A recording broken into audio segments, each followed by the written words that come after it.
In this video, we're going to go over Parkinson's law and help you define it and help you apply it to your production.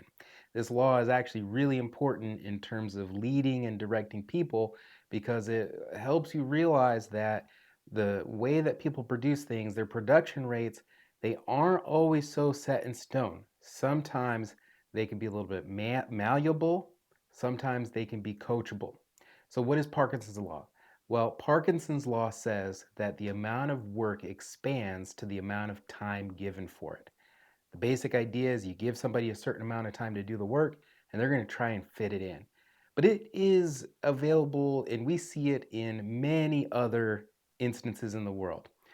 In fact, if you were to go to the grocery store and pick up those little lunch bags of Doritos, for example, the ones that you put in your kid's lunch. If I was to give that to you, how many chips out of that bag would you eat? Well, you'd eat all of them, right? If you're like me and a kid or anybody really, you're going to eat all of them. Why? Because it's so little. And so, you go to the store, you buy that, and you're going to eat it. Well, if you go to the grocery store or let's say the gas station, and you pick up one of those grab bags at the end of the aisle, they're a little bit bigger than those. Uh, how many of those are you going to eat? Well, if you look at the serving size, it's going to tell you that there's about 2 servings, maybe 2.5 servings in the bag. But looking at the bag, you're like, yeah, right. I'm going to eat all of those chips, right?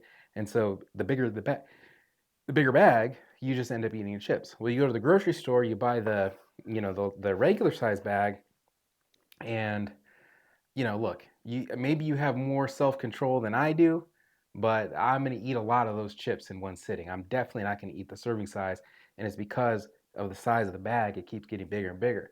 And well, you go to Sam's Club and you buy the party size bag, and well, now you're going to overdose on chips because you're just going to eat too many, right? And that happens a lot throughout our lives and in a lot of different things. The amount that is there expands to the container that it's in. The amount of work expands to the amount of time given for it. That's Parkinson's law. We do it with our finances. You have money in the bank, and sometimes when you're flush and you got a lot of money, what ends up happening? You spend more money. And when you are tight and you don't have a lot of money, you don't spend that money. All right? So that's Parkinson's law. Well, what we could do with this is we can, kind of look at a couple different things, right? So let's say if we're the type of person who is going to eat a small bag, then and we have that kind of self-control, then what about our t-shirt size, right? Well, we probably wear small because we're not too big. But if we have enough discipline and maybe we go up to the grab bag, well, maybe you've got a medium-sized shirt. And then if you eat more, then maybe you got the large size shirt. And then if you eat a ton, then you're gonna wear an XL, right? And so if you look at this now, we can see that these bags, well, what if we looked at them a little differently? What if we looked at them like they were bedrooms or rooms in a house, right? And maybe here you've got a bathroom that's kind of small. Maybe we have a den that's a medium-sized room. Maybe we have a bedroom here, and maybe we have a living room.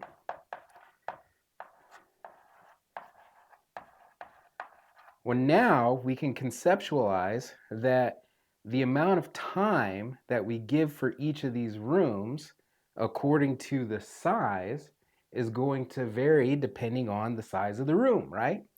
But if we give each of these rooms a certain amount of time, then the person that we put in that room, they're going to make a goal to paint that room in that amount of time.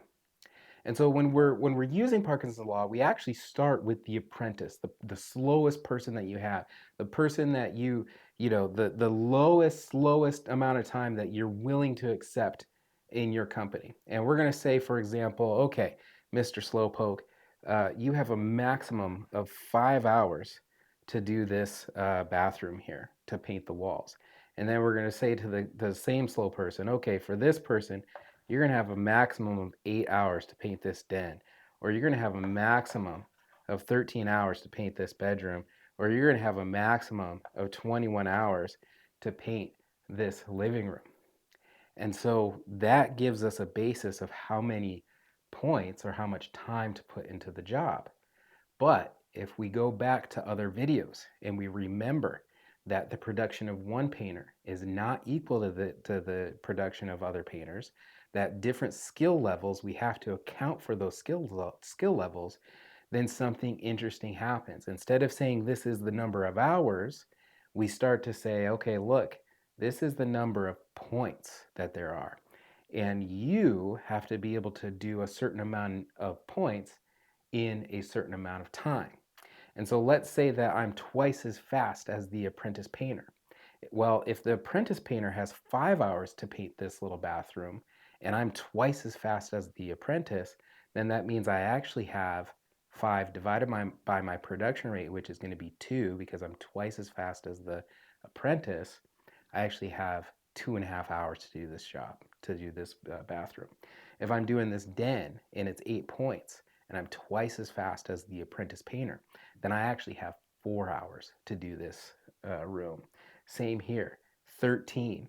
Well, I'm twice as fast as this apprentice, so I have to do this in 6.5 hours, and so on. We go up to 21, and we're looking at I have to do this in 10 and a half hours, right?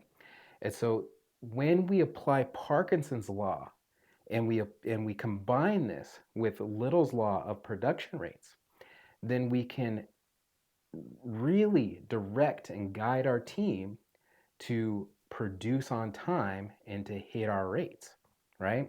And what gets really interesting is when you start to combine teams together and you take their combined production rates on the day, and it allows you to take, let's say we had all of these jobs, all of these rooms on a work order.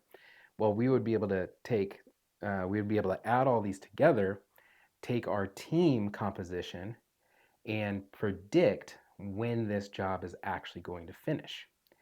And when we tell the people, you have X number of hours or X number of days to finish this job, what are they going to do? Well, it's Parkinson's law. The amount of work expands to the amount of time given for it.